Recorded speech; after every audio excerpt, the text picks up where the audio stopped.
Hello everyone, my name is Peter LaFontaine. I own the Fountain Cannabis Company, a local delivery hemp company serving the Cincinnati, Ohio area. Members of the Senate General Government Committee, thank you for the opportunity to speak before you today. I am here to speak to you as an opponent to SB 56, a regression on Issue 2, which passed with a majority of Ohioans wanting legal cannabis.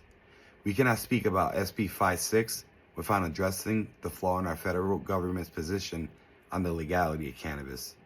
As a society, we are supposed to move forward rather than backwards with our policy. SB 56 talks about a consolidation of the cannabis control program. Medical patients need to be prioritized over recreational users with separate rules in place and not be placed into the same basket, especially in terms of consuming in public a vape. We still as a society feed off false narratives and data regarding cannabis. The medical program needs to be treated with more respect for its values. SB 56 undermines the voters of Ohio. Overriding laws on a micro level is outrageous, and this approach to discreetly overriding laws needs to be reviewed by an ethics committee. This bill is prepared to throw people into jail for consuming in public, something more Ohioans do than you think. Or do you know? If so, this would touch on a major subject here in the United States called recidivism and the profiting of private prisons and jails, the reincarcerating of individuals including for petty crimes. One example of this is of a particular county in the state of Florida that when I lived there would incarcerate individuals for open container, which would be a $100 fine or as an alternative, a 1-day in jail sentence. For federal funding, they would target the homeless who couldn't pay the fine. With SB 56, we have an underlying social issue that seems to be like a cancer and won't go away. Having history of being incarcerated 15 years ago, I used that time to reflect on many things, but also educate myself in some law, history, and geopolitics. When cannabis improved my life slowly, I started to attend college more frequent than before after gaining easier access to cannabis. I eventually received my Associates of Applied Science in Audio Video Production Technology. I had plans to return to school for an EDD in urban leadership down the future with an education in cannabis that would benefit me internationally in places like Canada as well. Reducing home cultivation limits without sufficient scientific knowledge on how the genetics of the cannabis plant works, which was demonstrated in Stephen Huffman's speech speaking on how many joints a plant makes, is blatant legislative arrogance. People in the cannabis community seem to always deal with people who had Dunning-Kruger effect. Using information they learned from the 1900s from biased sources running rampant at that time. Regulatory overreach with cannabis, underreach when it comes to guns. What stuns me is I live in a society where people are eager to handle weapons of war, but would half of them be even prepared to be in such a scenario? People need to appreciate the level of peace we are able to keep in our democracy. So if we are speaking about public safety, hypocrisy is right there.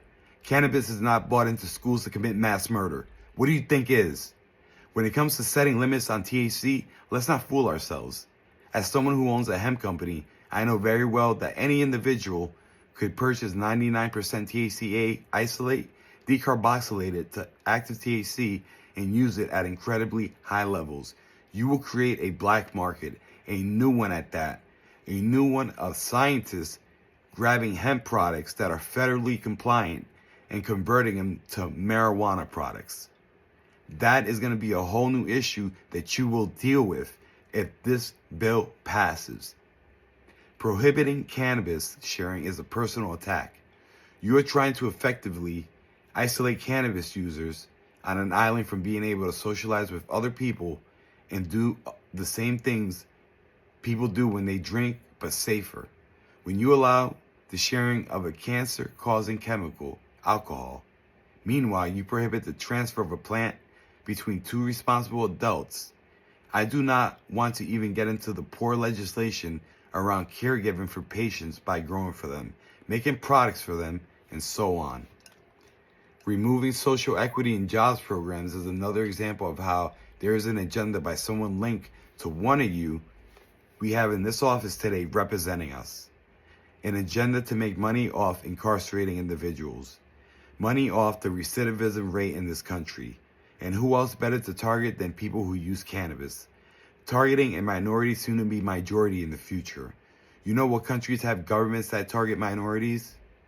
Iran, Russia, Syria, including history with the new administration, Sudan, and the list goes on. Why do we want to be like any of them? Why do we have certain members of office with ambitions to have their own security of power at the expense of others? So as I come before you today, I want to let it be known that we should all firmly oppose this bill, SB 56.